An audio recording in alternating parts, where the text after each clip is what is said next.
And I always say, you are my co-host. I thank you on the last Hold My Banner on the way out. I'll thank you on this one coming to you. Thank you. Our numbers are up. Downloads, views, all of it. Ante and I had a very important meeting with very important people, and they all said very important things. Your show's doing great. Yes! Room to grow, so please spread the love, spread the word. I always say you're my co-host, so thank you for joining us. And then also, we are blessed by the presence of the walking, talking, triple-double of the world, Ante Campbell, which, listen, man, I couldn't wait to see you. This NBA Cup is so great, Ante. Think about this. Giannis went off against the Pistons. Yep. Wemby went off against the Wizards. Mm-hmm. My Rookie of the Year bet, Zach Edey, went off. The Lakers. He went at Anthony Davis. He went at LeBron. He didn't care. I want to talk about all these stars later in the show, but I want to start with you. Your experience at your first NBA Cup game, my friend. Tell us all about it. Yeah, it was a great experience. I was a little upset, obviously, because I wanted to see the Celtics come away with the win. Yeah. I thought that they were going to play a little bit better than they did. But, man, that Hawks team without Trae Young, man. Without Trae Young, they look good, bro. It was a great experience. The court, I want to talk about that for a second if I can. The court. I was getting some mixed reviews, so I needed to make a poll, and I went to Instagram, and we have the picture of it right here. You mean how the court looked? Yeah. Okay. Of the court, we have the poll that I did. All right. There's the picture right there. I took a poll. I said, hey, I'm getting a lot of mixed reviews. What do you guys think? So I had a couple hundred people respond to this poll, actually, and it ended up, Travis, with 51% of the people said it was wicked. You know, I got to shout out Wicked or Kick It. 51% of the people said they liked it. That it was wicked, and 49% of the people said that they hated it and that they needed to kick it to the curb. So, man, the verdict is still out there. Where do you weigh in? I kind of I like things about it. I like the idea. I like the parquet. I like the green. I don't really like the center logo where it's just kind of like green fading out to lighter green. I don't really like that part of it. But, I mean, otherwise, it's a cool court. Beautiful zoom in there, Greg, our wonderful director. For our audio audience, you can obviously Google this later, but we have a beautiful shot here of the TD Garden court for this NBA Cup. Let me say this, okay? Yes. All of these teams during the NBA Cup do this with their floor. And all of these courts are trash, okay? All of them. Yeah. Celtics are no different than anyone else. They all stink. Now, if I was on social media when you posted this, I'm in and out on there, Ante. But if I was on at the time you posted this, I would have voted trash. However, let me say this. Yeah. I do think that it's smart to do it because it does create that interest. This is what the NBA Cup's all about. Yep. You're trying to create interest. You're trying to create a sense of urgency. Mm-hmm. You're trying to get players to care, people to watch, eyeballs. Okay, more on that in a minute. So I get why they do it. I want them to continue to do it. I just think it looks terrible. Is that fair? That's fair. That's fair. You know who didn't look terrible on that court, though? Dyson Daniels. Man, I walked away impressed from that Aussie, bro. He looked good, bro. Yeah, facts. He looked good. So shout out to him. Well, we'll break it all down with Tay in a little bit. I want to start here, and I'm starting with the NBA Cup anyway, because my takeaway from this NBA Cup game so far, we'll call it with the Celtics, is they don't give a damn. They look bored AF. And the proof is in the numbers. Think about this. Look around the league at the bad teams in this NBA Cup. I mean, they are going hard. It's like the NBA Finals to them because they know they ain't going to make the real thing. They're going hard. There is a sense of urgency. What the NBA is trying to accomplish with this damn thing is working for the bad or fair to Midland teams. They're going hard for it. We saw that the Lakers actually care about this, right, last season, and we knew the Lakers were going nowhere fast. But here's the evidence. Watching that Hawks game without Trae Young that Ante was at and spoke about, that tells you everything you need to know. I mean, literally, half of this league who stinks and is going nowhere fast are playing their arses off in this NBA Cup. Meanwhile, the Celtics are over there like, yeah, we We don't care about this banner, bro. Like, we win the real banners. Like, we care when it really matters. And it was clear in that game. Hawks without Trae Young beat them, right? That's how you lose to a team like that. But then here's the evidence of they start hearing the noise. Oh, the Celtics, they don't care about this. They're going to lay down. And they're like, oh, really? Oh, really? Well, when we care, watch this. And then the Nets, a few nights later, you're down 13 points in that game early. Before you can blink, Celtics are getting smoked. They're like, see, they don't care about this. And they say, okay, watch this. They flip a switch, 74 points alone in the second half. It's like they just flipped the switch and said, watch this. We can beat your ass anytime we want. When we're locked in, and by the way, it always looks the same when they're locked in, right? Think about the consistency you always get from a Drew Holiday. The consistency on both ends of the floor you always get from a Derek White. When healthy, the consistency you get from a Kristaps Porzingis when healthy. How about Peyton Pritchard now? I mean, this guy's a real bona fide playa. Consistency this season across the board. But when the Celtics are locked in, when it's time to ascend, when it's time to be great, it's Tatum and Brown every time. Those are the gifted players. Those are the special players. Those are the one that can tap into pure greatness. When they are locked in and you get the consistency of all the other pieces I named, the Celtics are great. And this is what it looks like. I don't know if they're going to win this stupid NBA Cup. If they want to, they will. And there's nothing anyone can do about it. But if they don't, I mean, they want the real banner. They don't care about this fake banner. I wouldn't even raise that banner. And I understand it. In fact, former Celtic great Dee Brown stopped by and talked to Ante and I about just that, how this team can tap into greatness anytime they want and win this whole shebang all over again. Take a listen. Talk to me about this current Celtic team. What did you make of the championship run last season? And you know what I'm going to ask now? Do they have a repeat in them? They're looking good right now, D. What do you think? Yeah.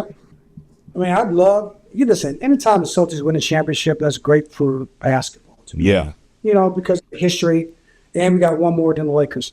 So right. That's important to me as well. So that's always the biggest thing, have one more than the Lakers.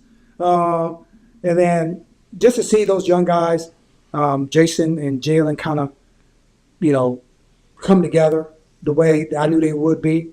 There was so many talking points out there. You got to split them up. They can't play together. They found a way. And I think, I give a lot of credit to Brad Stevens for putting that team together. Brad did a great job when Brad went upstairs. He was the first part of, being a coach there and helping develop a culture of winning and respect and accountability. Then we went upstairs. He was part of putting the team together, and the guys he brought in were great. That fit Jaylen and Jayson, and that's how you build a team out. Your two superstars.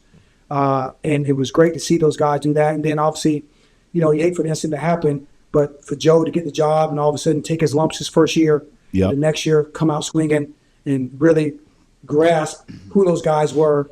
They trust them. They believe in them. And you got a coach like that will tell you the truth, hold everybody accountable, hold himself accountable. Yep. Joe was never, ever shy away from accountability and saying that's my fault. That's what you want. And players respond to that, and that's what they did. And the run they had last year, during the season, during the playoffs, I don't think it's talked about enough. I mean, they ran through the playoffs. I mean, they really, had a great run and then beat some really good teams. People say guys were hurt, this, that. That's supposed to happen. That happens. Part of being successful is being not injured and being healthy. That happens to every team. And I'm glad that they got a chance to win the championship, see them raise that banner up there. And the way they did it was great. I think they got a great team this year. They're still, not operating on a championship hangover, which is good. They lost a tough one. They've lost a couple tough ones at home. This team they probably should have beat. But I think that's part of the season, 82-game season. And those are learning points for them. they'll grow with that. Once, Porzingis gets healthy, to get the rotation back down. I think Jaylen just came out, with a crutch on his, the chip on his shoulder from obviously USA Basketball not being on team, and Jayson for being on the USA Basketball team not playing. Trying to show people that we're superstar players. We deserve the accolades that we're getting, and we've got a chance to repeat. So I think they got a really good chance. I mean, the East is it's struggling a little bit. It's trash.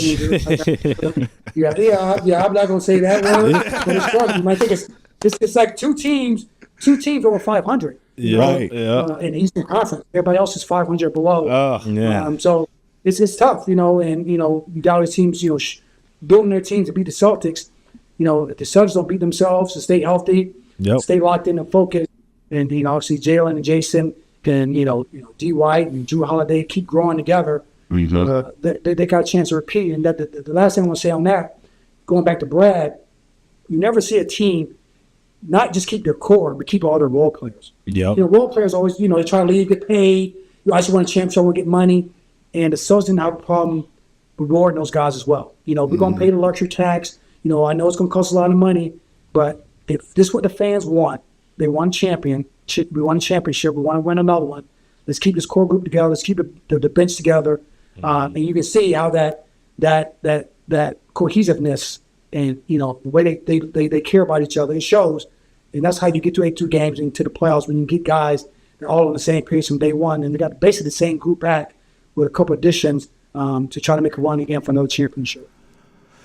Yeah, I mean, listen, he's absolutely right. This team, when locked in, they can win this NBA Cup. We know they can win the entire thing if they're dialed in. We're certainly expecting that. But the NBA Cup, it's like, all right, well, if we want to win it, we will. If not, don't worry. We're just fine. More, by the way, from Dee Brown to end the show. You don't want to miss that. All right, I want to pivot to this. NBA ratings are down.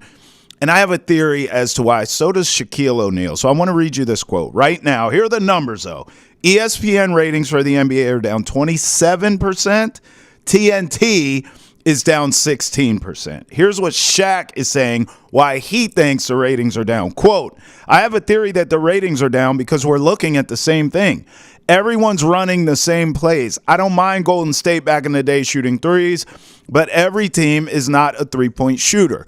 There were some of those out there who were like, oh, he's taking a shot at the Celtics. I didn't see it that way. The Warriors had a dynasty. The Celtics are trying to create a dynasty. Both teams live, die by the three ball. It's a copycat league across all leagues in sports. Whoever the champion is, whoever the dynasty is at the time, teams try to copy it. The three ball isn't going away. Sorry, Shaq. Like, they're going to shoot threes. It is what it is. It's the era we live in now. So I don't believe that's going away. But I think Shaq could be right to a certain extent. What I would say is this. I think the NBA is really doing everything right. I sat here and tried to pick apart things and present to you. Maybe they could improve. And I just kept coming up with things that they're doing right. So I think the NBA should stay the course. Shaq could have a point because in baseball, ratings were down. Morale for the game had never really been lower. Interest in the game, I was like, And they changed things for once. They put the pitch clock in, amongst other things. It changed the games. They go faster. They're more exciting. Ratings went back up. Ratings for baseball were higher this year than it has been in years. So Shaq could be onto something. I just don't think the three ball is the answer. I would tell the NBA to stay the course. Here are the things they're doing well, in my opinion. Continue to combat rest management. That's smart. Make your stars play. Make them available. I'm with that. I think that's the right thing to do. Market the young stars of the game. They are doing that. Hell, there's two in town in Tatum and Brown. They're marketed well. Wemby, Ja Morant, Luka, and Edwards, etc. You know the names. Everyone keeps saying, well, who's the face? Who's the singular face of the league out of these young guys? Screw all that. Market them all. Let that take care of itself on the court in terms of the face and all that. But just market all of them. I think the NBA so far is doing a good job of that. Continue to prop up the best teams. Celtics, we know. Thunder, a young up-and-coming team like the Thunder. Nuggets, of course, with Jokic. Just keep propping up the winning popular teams. I think the NBA can simultaneously push the younger players, push the teams that are winning, and continue, because they're doing a good job of this too, to squeeze the championship juice, whatever you got left, out of Steph, out of LeBron, out of Kevin Durant, the older guard. To a certain extent, I wouldn't put Giannis in that older guard crowd, but he's in his prime right now. Continue to squeeze the juice out of that. I think in the best way for the league, Giannis getting traded would actually help the league personally, but just continue to market him, squeeze that championship juice, whatever you got left in all of those guys. If the league does that, just stay the course. I think over time, I know ratings are down right now, but I think over time it'll even out and you'll be just fine. I think the league's in great hands. All right, want to hear about Boston sports? Check out Nesson's daily sports podcast. Boston has entered the chat. You can enter the conversation by calling the Nesson Vodcast hotline at 617-790-0928. You can also email the chat at Nesson.com.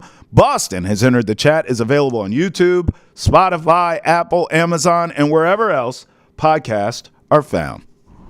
All right, let's bring him back in. Ante Campbell, who you know is going to pick apart my opening rant and probably tell me I was too hard on the NBA, even though I felt like I was giving them props. No, I wouldn't say you're too hard. I need to start off with Dee Brown. I got to talk about his contributions to our show. Oh, man. I'm with him. Spend the bread. Spend the bread. Whoever the new owner is going to be. Cut the check. Cut the check and spend the bread, because Celtics, Boston, that's exactly what they want. It's championships. They're not worried about your pockets. That's right. You got to do something like what the Dodgers do. Get like 20 owners, 100 owners. Who cares? Yep. Just get the money together and spend the bread, man, and then share and collect it, because you're making a lot. I done had the jerseys that are coming up on the side all the time that they got in the NBA with the Celtics. Their new City Edition jerseys, they're horrible. Yeah. They're horrible. I don't like them. The little kids are going to buy them. Yeah, they Y'all are making enough money. Just spend the bread. Spend the cheese. And then for the NBA ratings, I have to talk about this, all right?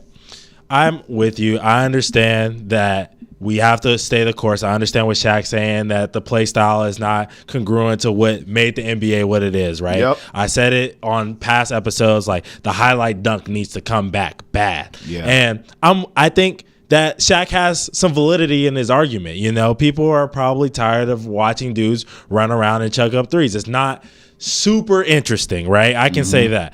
But what I can say is, because people are not taking mid-range jumpers, that's what's really hurting the game. And it's hurting the game in the ways of you don't see guys really trying to get to their bag as much and get into it as more pace and space, because they're not looking for those shots, because they know I either have to create space to get a three or get a layup, one or the other. So if guys were willing to shoot the mid-range jumper more often, that would really be what would create, more exciting basketball. Yeah. So I would love to see the dunk come back into the NBA. Wouldn't that be nice? I want JJ Redick. He said it before. I would love to see kind of getting rid of defensive three in the key. It's kind of lame and overplayed. And, I would love to see bigs who are able to block shots, kind of camp the paint, and see if guys are going to go in there and challenge them. That would make the game a little bit more exciting. I personally would love to see hand check coming back into the NBA. Oh, I'd love I that. know that's not going to ever happen because I think that brings physicality. Yeah. I think even having a big in there that's blocking shots, it makes people mad. I remember in high school, I got blocked. There's a guy named Thomas Welsh who played basketball. He's like a 7-footer, played basketball at UCLA. Yeah. When we were in high school, we played against each other, and I went to the rim, and I shot a weak floater when I was like a sophomore. And I got mad, and the ball got blocked to like half court. Damn. And got tipped out to half court. I won't say that, okay? It got blocked to the free throw line. No. He blocked it to the free throw line, and then it got batted out to half court. All right. And then it ended up back in my hands, and I got a full run at him again. And I went and tried to take his head off because I was so mad that he blocked my shot. So I think if we had more of that, you know what I'm saying, where there's a guy camping down there and you got to go face Wemby, and it's like, look, if I want to score and I don't want to be embarrassed, then I got to go take this dude's head off, then you would have more poster dunks in the NBA. So I would love to see that if that was possible. Now, we got to talk about Wednesday night in the NBA. Speaking of Wemby, bro, like with this NBA Cup, we're just getting so much great basketball. You heard me to start the show. Yes. Giannis absolutely destroyed the Pistons. Wemby goes off against the Wizards. Mm-hmm. My rookie of the year, Zach Edey, took it to the Lakers' face. I mean, he took their hearts out. 12 points, 8 boards, 2 blocks. He was going after Anthony Davis. He was going after LeBron. Mm-hmm. I love that kid. I would say those were the 3 that stood out. Yeah. There was a ton more we could get to, but those 3, Giannis just going absolutely crazy.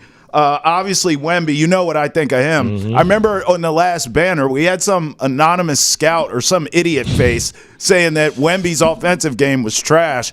That guy's trash, whoever he is anonymously.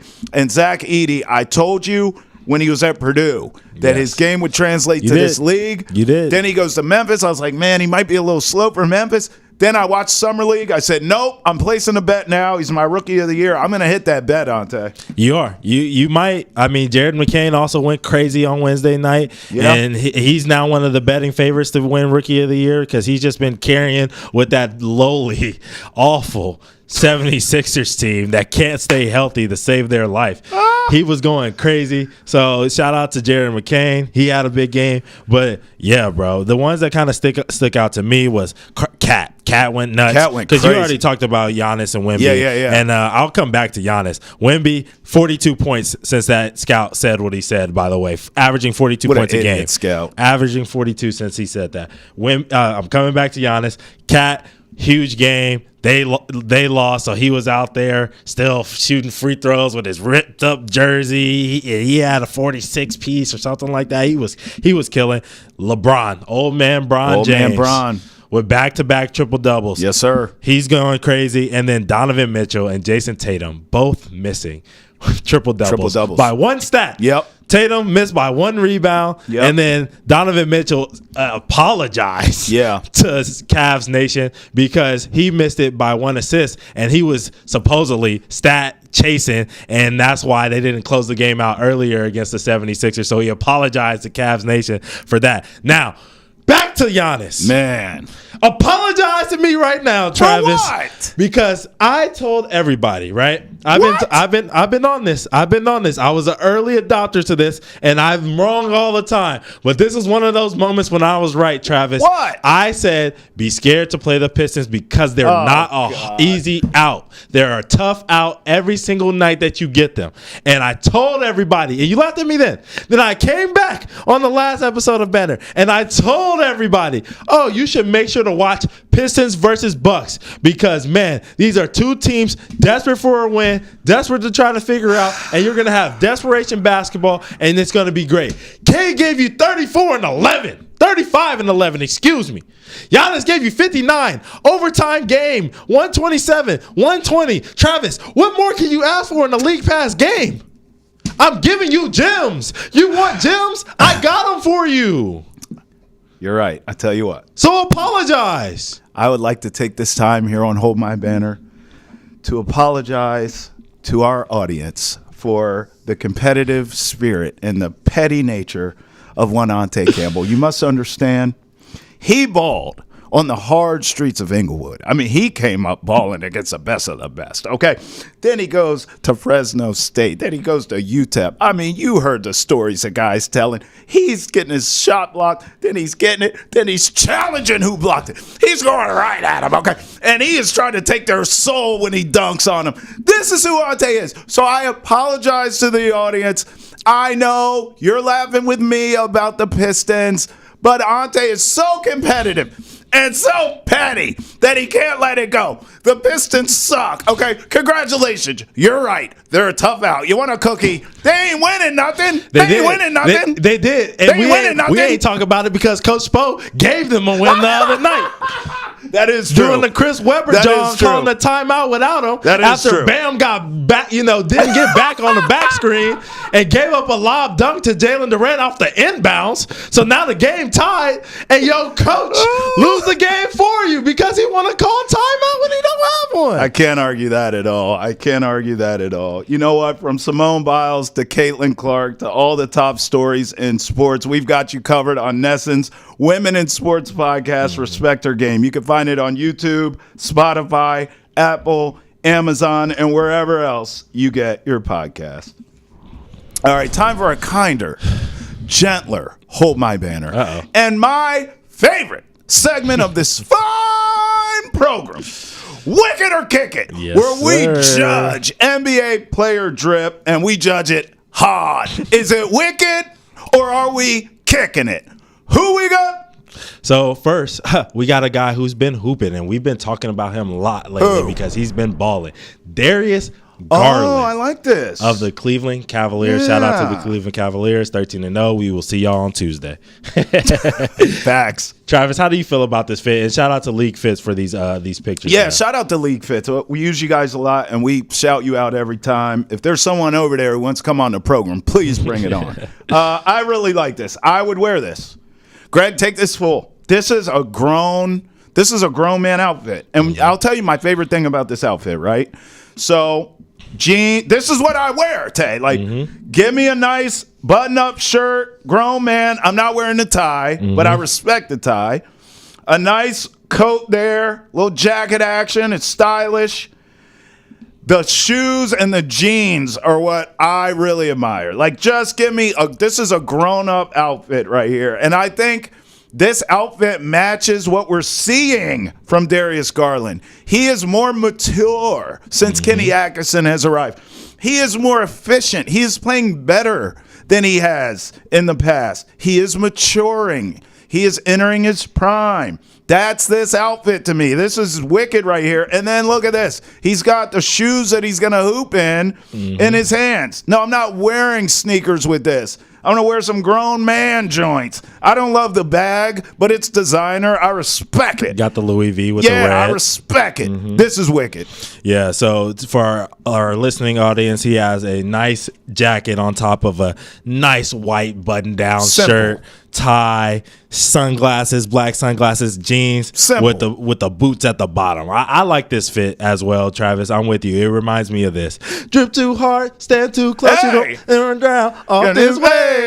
You know what I'm saying? Yes. It's a real Gunna type fit. You know what I It mean? is. He's looking like Gunna Wanna right now. He so is. I'm with you, Travis. This one is definitely very wicked, and his game has been wicked as well. So shout out to Darius Garland. You've been doing your thing on and off the court, bro. Real quick, another topic for another banner. Yeah. You and I disagree. I think Gunna's music is better since he's come out. You think it was better before he went in. I would love to debate that on a future Hold My Banner. Yeah. I mean, he's been doing some heavenly stuff. I can't lie. All right, we're going to switch it over to the next guy. We got Bruce Brown. Now, mind you, the stats on the side say 0-0-0-0-0-0-0-0 because he hasn't made his NBA debut this season.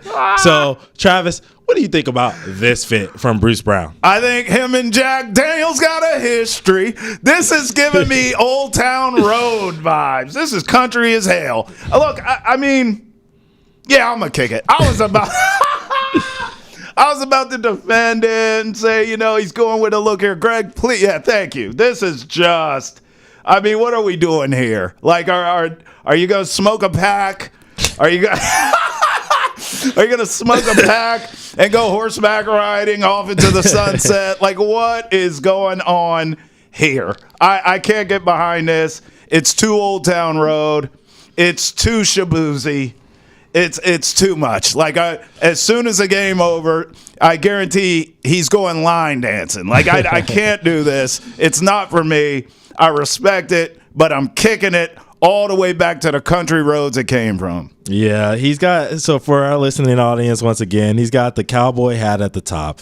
He's got I don't even know what to call this shirt. You know, it's a button-down, short-sleeve button-down. You call it everybody in the bar get tipsy. It's tan. He's got the dark blue jeans on and then the cowboy boots at the bottom. Now, look, Travis, I got to tell you something. You always shout out my time in college and my hoop dreams and all that other stuff. I played at Fresno State. You did. And one song that my roommates and my teammates would always play around me because they knew I wasn't that big of a country fan at the time was, I'm going to take you on a ride on a big green tractor. We can go slow and maybe go faster down to the woods and out through the pasture. As long as I'm with you, it really don't matter. And because of that song, I think this is wicked, dog. I ain't even gonna lie. Now, what's not wicked is I saw on Twitter somebody. I'm still in this joke, but they said these three dudes have the same occupation. Now, when you look at how he's dressed with the cowboy getup on, take a full, Greg, and then on the right you got Scotty Barnes, and he's got a street fit on. He's a and teenager. then we can come down just a little bit and look at Garrett Temple on the left hand side. He's dressed like he works at Wall Street. This is crazy that these three dudes have the same exact occupation, Travis. Nah, it makes sense. Scotty Barnes is a teenager. Our boy, he went through a phase, and then eventually you grow into Garrett Temple, and you're a coach. Like it's just the evolution of man. That's all it is, man. So yeah, shout out to the Raptors, dog. All right, the next one we got is guy that I always love to talk about, Tyrese Halliburton. Oh, you hate this dude, dog. Why you be hating on Tyrese? I'm not hating though. You know this fit is ugly. I just want to know what you think about the fit. You know the fit. Man. We got to talk about it. What do you think, Travis? You know damn well what I think about this nonsense. Why? Just pick a lane, Tyrese. Take it full, Greg. Look how ridiculous this is. Greg, I'll tell you what. Take it full and then start up. There you go. So up top, it's professional, and then down low, we about to run a game. Like, what's going on, bro? You can't have mesh basketball shorts with some damn Sunday church shoes on. Like, what are we doing? Just pick a lane. I would rather, thank you, Greg. I would rather go this blazer and a shirt, which I'm with, and some slacks. Mm-hmm. Hell, you could go jeans. What you can't do is give me some basketball shorts. I can't do it, Tay. I can't. Not basketball shorts with the Easter Sunday church shoes on and a substitute teacher bag. Go on down. Look at that bag. Not the substitute teacher. You know that's a substitute teacher bag. Where you walk up to the substitute teacher, I need, do you have any mints? My breath is, oh yeah, I got some mints right here. Like, what is this? This is terrible. Kick it. And you picked this outfit on purpose because you hate on Tyrese. It's his most recent outfit. You hate it. You hate him, and you set him up to fail. I know what you're doing, and you did a great job because I'm kicking this all the way back to wherever the hell he got it because it's terrible. So before I get into Tyrese Halliburton, I realized that I didn't give scores for the other two outfits. So I'm going to give Darius Garland a 9 out of 10. That was a great outfit from him. I got to give Bruce Brown a 16 out of 10 for my 2016 Mountain West Championship that I won at Fresno State. So he gets that one for that. Stun it on him. Yeah, a little bit. You know, stun it on him. A little bit. I respect it. You know, a little bit. But, this one, look, Farnsworth Bentley, bro. Dog. I got to talk to you, bro. I got to have a heart-to-heart to you. Now, I'm not going to blame the outfit for the loss and the terrible performance that you had because I already did that the last time we had Wicked or Kick It with Jaylen Williams. But, bro, Farnsworth, bro, this ain't it, bro. You know what this is? I understand now because you know how I make fun of people, how they talk and stuff like that, and people can make fun of me for how they talk, and I would love these NBA players to rate my drip, make fun of my drip, make fun of the way I talk, do whatever you will. But look, bro, the way he talks, you know how sometimes it's and then next thing you know, it's up here. That's what this fit is. It's all over the place like his voice, bro. The top is business casual with the suit jacket on and then the white t-shirt under. Wait, and then which is which? Which one is the regular the regular voice? Is that the top? And then you go high at the bottom? Which is which? We don't know what the regular voice is because it changes every 30 seconds. It's Listen to the dude talk. And then he's in the middle of a word, and then it just slides up and down. Yeah, I don't know what it goes octaves. Yeah, bro, I don't know what that is. But look, bro, the top of his outfit is hey, yeah, I'm Tyrese Halliburton. And then the bottom of his outfit with these jeans that look like basketball shorts. Honestly, they are. It looks like you know what it looks like. It looks like he dyed like the 2000s Rockets shorts blue.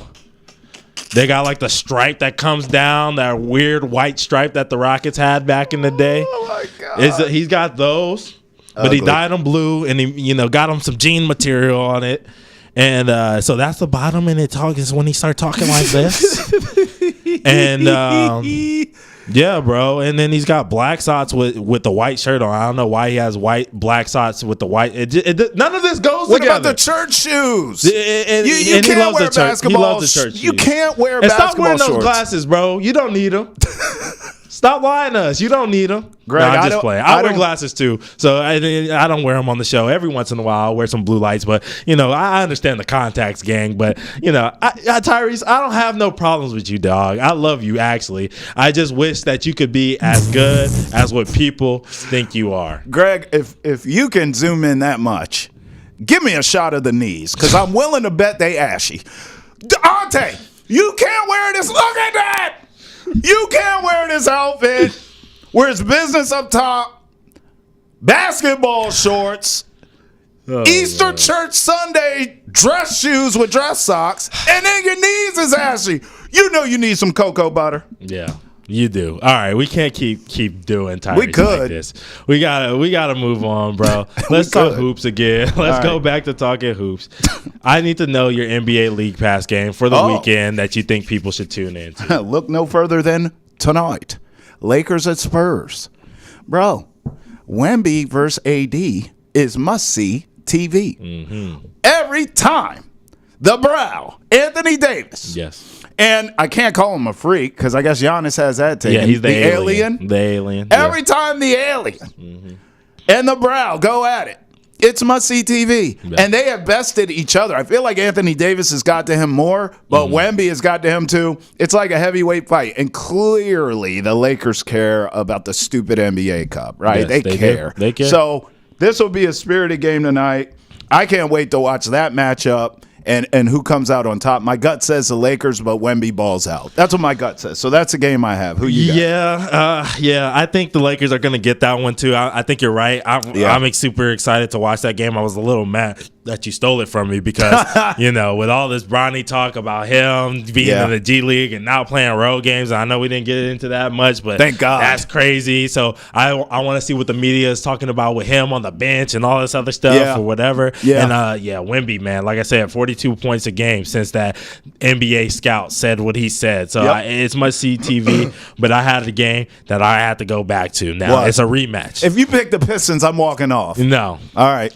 Nuggets at Thunder this time. Okay, so the Thunder had to go travel to the Nuggets. I want to see what this Thunder team is going to do because I got mad at Sam Presti last game. You did. Last episode. Yeah. And I got mad at the fact that they're starting their tallest player starting is 6'6", and that's SGA. So I got mad at that whole thing. So I want to see what they do when they play the league's best center and Nikola Jokic. Now, again, this is a matchup that me and you are going to be watching all year. They got to play at least 4 times this year. You and I are going to be watching because these are the two teams that we think are going to make it through the Western Conference playoffs and face off against the Celtics in the finals. That's right. So I'm excited to see this game. Now, this game is on Sunday, and I understand that the NFL is king. Now, after you get done watching them afternoon games at 4 o'clock, and before you get to watch my Chargers lose, they're not winning, lose to the Bengals at 8:20 on Sunday Night Football. Yep.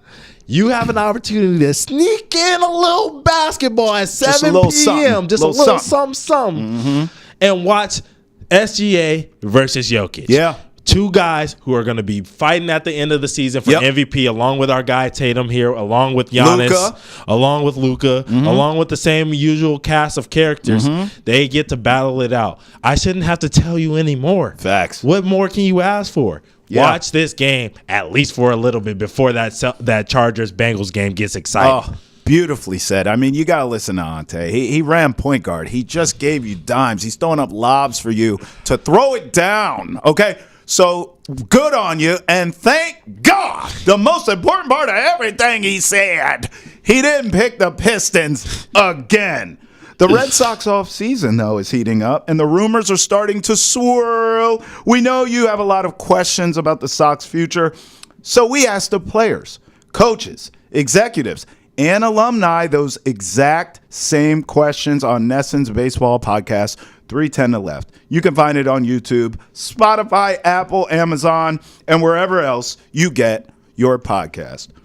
All right, Tay, former Celtic great, joined us here on Hold My Banner. We heard from him earlier, Dee Brown, on the current Celtics and what he makes of them. But we had a chance to catch up with him, talk longer about why he's in town next week, being honored. So let's take our audience into that conversation. Take a listen.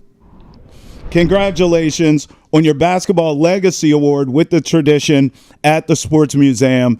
Talk to me about just your love affair with the city. I mean, as much love as you've given over the years and as much love as you've received from Boston over the years. Now, first of all, thanks for having me on the show.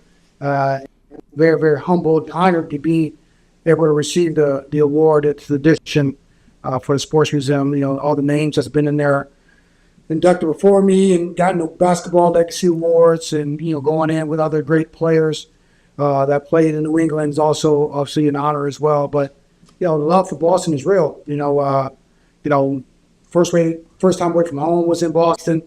You know, being drafted there, playing with the Big Three, the original Big Three. You know, being around Hall of Famers on a daily basis like Ray Auerbach and Seth Sanders and Tommy Heinsohn and Bob Cousy, and, you know, JoJo White, Dennis Johnson. You know, all those guys are big brothers to me, and they paved the way for me to be able to be there and get love where I received in Boston, playing in the old Boston Garden.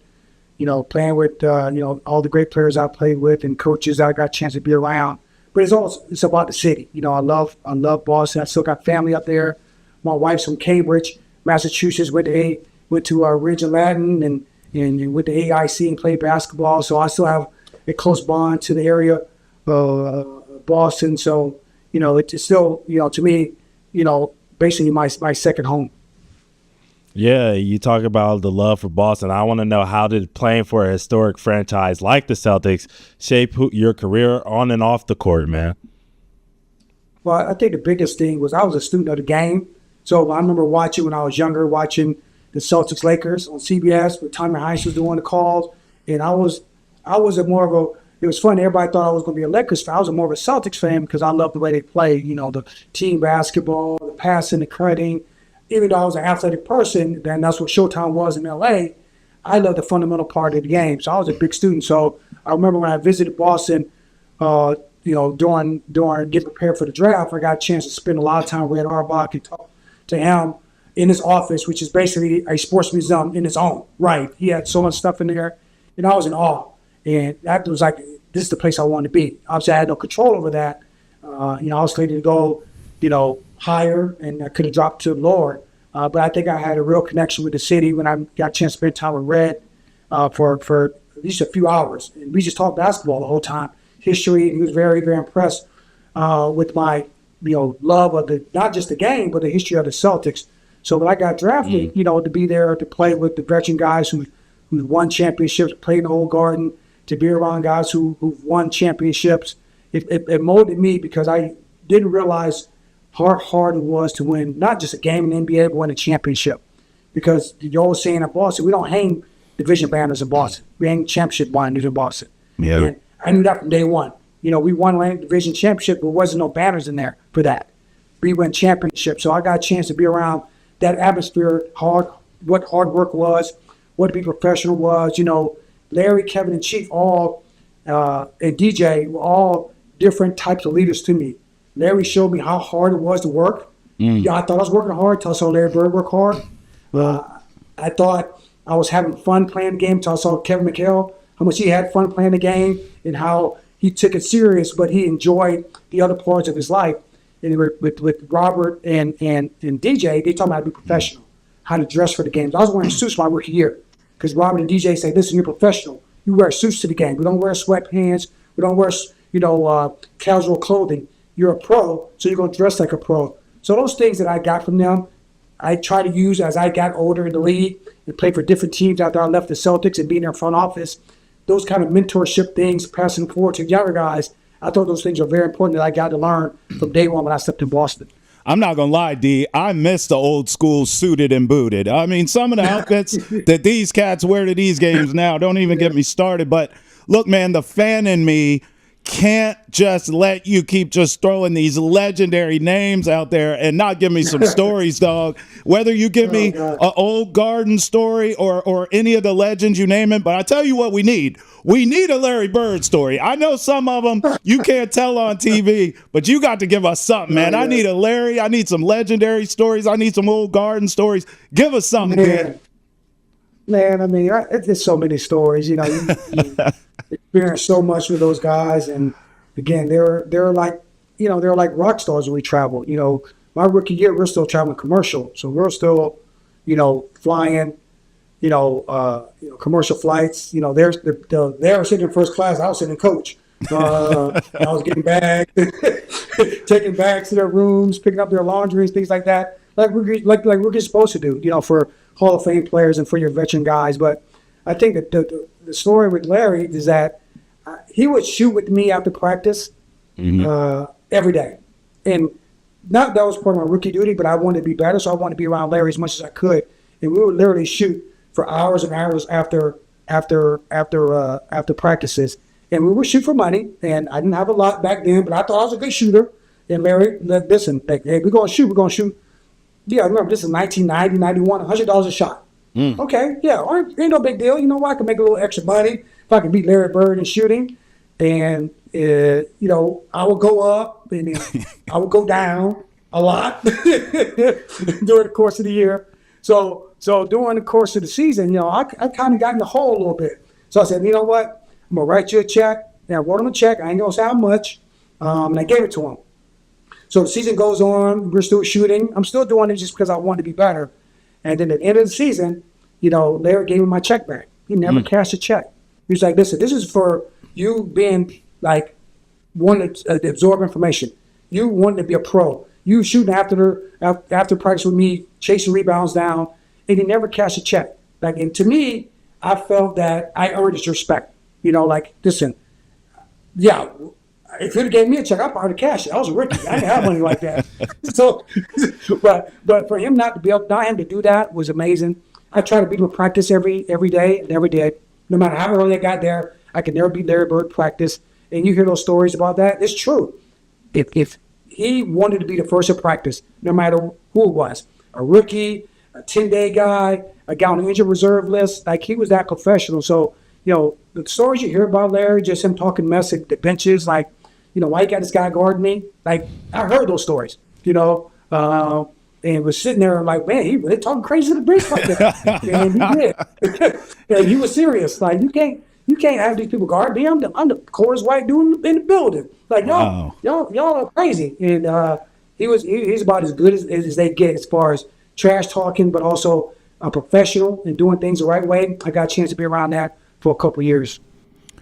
Ante, he was fantastic. I actually thought when I walked away from the interview with him, and we'll have more from Dee Brown over the holidays. Yeah. We're going to play the entire interview. Yep. But Tay, I don't know how you felt, but my takeaways after talking to him for as long as we did and as deep as we did and in depth as we did, I thought he was extremely thoughtful, sort of very well thought out. He's a deeper guy than I thought. And also, even though he was humble, he was very much so aware of his impact on the game of basketball, which I thought was really cool. And I think that's where you get that depth from with him. He's a deep guy. Yeah, he is. And he has a crazy career. Yeah. You know what I mean? A crazy career path. And he talks about some moments, man, that are really special to him. And just hearing things from his perspective, because we obviously see it from TV. Or when I was a kid, I, would just hear stories about Dee Brown and then have to go back and then watch things and understand hey, why was that moment so big? Yep. So to see it and hear from his eyes and his perspective, man, was definitely a special moment. Now, Travis, look. Yep. I know we got a little time before we get out of here, and I got to talk to you about this because we talked about Giannis dropping 59, and I was going off on a rant about how I was right, and I forgot to mention that this whole thing was going on underlying behind it. Now, Dee talked about how earlier during your Celtics side, like, hey, Jaylen Brown was mad because of USA. Yeah. But really, Jaylen Brown was mad because of Nike. And now I got these tweets to pull up for you. This is crazy. Nike tweets out because Jaylen Brown originally said after him and Giannis faced each other and Giannis pulled back the handshake like, oh, Giannis is a child. And so now Nike's tweeting out after he drops 59, Giannis drops 59. They say nothing childish about him. 59 for the Greek freak. And then Jaylen Brown responded and he said, y'all got weird energy. Yeah, bro. he's right, bro. Like, this was already put to bed. Yeah. It's old news, yesterday's paper. And then Nike. Of all, I mean, like, you're a global, huge brand. Yeah. And you put this out, like, Jaylen Brown's right with that tweet, A, and B, he has a right to respond because, like, this was already done. Yeah. And I was over it when it was happening. I damn sure am over it now. I'll tell you, it's ridiculous. It's over. Like, I didn't even, like, why would they even still bring that up? You know what I mean? They're not even playing against each other at this point. Like, he's playing the Pistons. Right. Like, that has nothing to do with Jaylen Brown. And now all of a sudden, y'all are still bringing it up. It's like the ex that just can't leave you alone. Yeah, facts. You know what I mean? You know what you do to that ex? He don't want nothing to do with y'all. He got his own shoe. Yeah. He's having fun. He's enjoying his time playing basketball, whatever.